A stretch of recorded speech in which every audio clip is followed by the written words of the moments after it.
नमस्कार, बहुत स्वागत है आपका हमारा समाचार में और मैं हूं आपके साथ दिव्या शेखावत।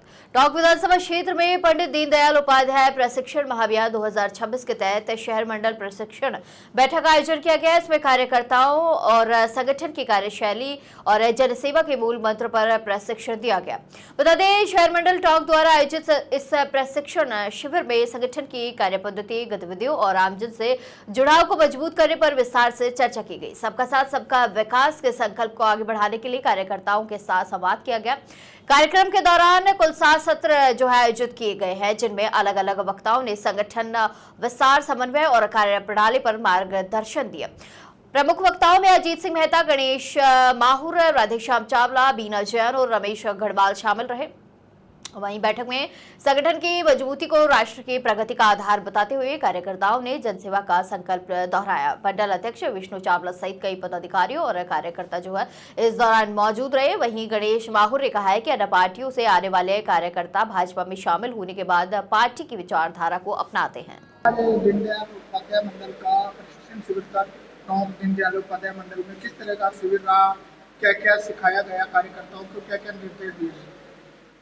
देखिए, आज हमारे यहाँ पंडित दीनदयाल उपाध्याय मंडल में पंडित दीनदयाल उपाध्याय प्रशिक्षण शिविर का आयोजन किया गया है। बड़ी संख्या में यहाँ हमारे कार्यकर्ताओं ने भाग लिया। हमारे मंडल अध्यक्ष विष्णु चावला, पार्टी के हमारे पूर्व जिलाध्यक्ष और टोंक के पूर्व विधायक आदरणीय अजीत जी मेहता सहित पार्टी के सारे पदाधिकारियों ने इसमें भाग लिया।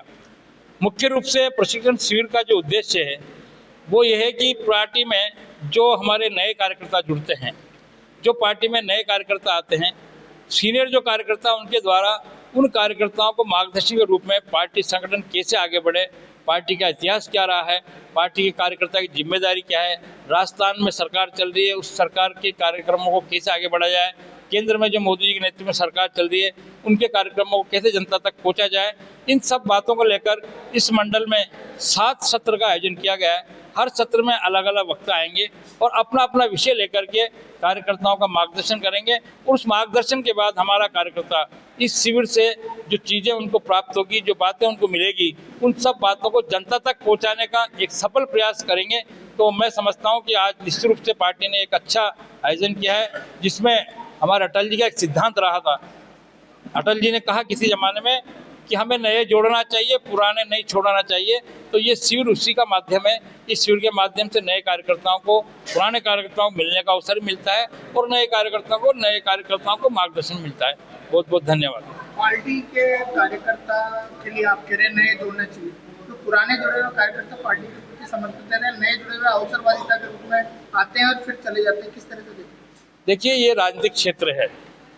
भारतीय जनता पार्टी ऐसा संगठन है, इसमें जो लोग आते हैं वो समृद्ध भाव से अपना समर्पण देने के लिए ही पार्टी में जुड़ते हैं। कुछ लोग हो सकते हैं आप जैसा कह रहे हैं, पर ऐसा कार्यकर्ता पार्टी में टिकता नहीं है। कुछ समय भले ही रह सकता है, पर हमारा पार्टी का निष्ठावान कार्यकर्ता जनसंघ से लेकर आज तक पार्टी में समर्पित होकर के काम कर रहा है, पार्टी की विचारधारा के लिए काम कर रहा है, राष्ट्रवाद के लिए काम कर रहा है, भारत माँ के लिए काम कर रहा है और अपनी जो विचारधारा है उसके लिए आज भी हमारा कार्यकर्ता बसों संघर्ष करता आ रहा है। आज भी कार्यकर्ता उस पार्टी के लिए खड़ा है। मंडल में किस तरह का रहा, क्या अध्याय पढ़ाया आपने?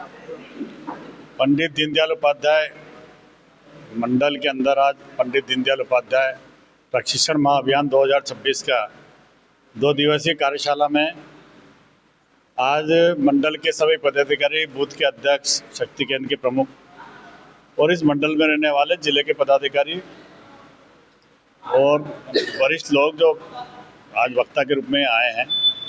इस प्रशिक्षण शिविर के उद्देश्य, पार्टी का लक्ष्य, सोच, विचार जो है कि 2051 से लेकर 2026 तक का भारतीय जनता पार्टी का सफर, कि पार्टी से पहले राष्ट्र प्रथम के आधार पर हम लोग काम कर रहे हैं और जो आज देश का सबसे बड़ा राजनीतिक दल का गौरव हमें प्राप्त हुआ है कि आने वाला जो युवा कार्यकर्ता, नया कार्यकर्ता, हमारी विचारधारा का कार्यकर्ता, हमारी विचारधारा के विपरीत विचारधारा कार्यकर्ता अगर हमारी विचारधारा के लिए मैं आकर सम्मिलित होता तो प्रशिक्षण के माध्यम से हमारी विचार क्या था, हम किस उद्देश्य के लिए काम कर रहे हैं, हम सत्ता के लिए काम करने वाली पार्टी नहीं है, हमारे राष्ट्र प्रथम में है। इन सारे विचारों को लेकर हमारे महापुरुषों ने, डॉक्टर श्यामा प्रसाद मुखर्जी का बलिदान, डॉक्टर श्यामा प्रसाद का बलिदान कि कश्मीर के लेकर हुआ था, धारा 370 हटाई गई, भगवान श्री राम का मंदिर है, पंडित दीनदयाल उपाध्याय के समय के अंदर जिस तरह के इस देश के अंदर देश बचाने के लिए इस तरह के आंदोलन हुए थे, उन सारे विषय को कार्यकर्ताओं के बीच में ले जाने का काम करा है। और कार्यकर्ताओं को पता रहना चाहिए कि इमरजेंसी के अंदर कार्यकर्ताओं ने कितना कष्ट भोगा। ये जो पार्टी का जो आज विस्तार हुआ है वो एक सामान्य रूप से नहीं हुआ है, उसको बहुत त्याग तपस्या, बहुत कार्यकर्ताओं का, लाखों कार्यकर्ताओं के समर्पण के बाद हुई है। आज पार्टी जो इस इतने स्तर पर है, माननीय नरेंद्र भाई मोदी के नेतृत्व में देश नहीं पूरी दुनिया में भारत का परचम फैल रहा है। हमारी पार्टी का नहीं देश का गौरव बढ़ रहा है। जिस तरह का दुनिया के अंदर क्राइसिस है, उस क्राइसिस के अंदर भारत अपने आप को इतना मजबूत पा रहा है। तो सारी बातें कार्यकर्ताओं के अंदर बीच में जाती है। और प्रशिक्षण के माध्यम का विषय ये है कि कार्यकर्ताओं के माध्यम से आपस में ही एक दूसरे के से संपर्क से, बातचीत से, विचार से कोई ना कोई नई बात सीखने को मिलती है। और कार्यकर्ताओं ने बहुत उत्साह से आज 3 सत्र अभी तक हो चुके हैं। चौथे सत्र के भी चाय पानी के लिए थोड़ा सा आधे घंटे का गैप दिया है। उसके बाद चौथा सत्र और 7 सत्र का प्रशिक्षण शिविर है। एक सत्र कल समापन करने वाला है।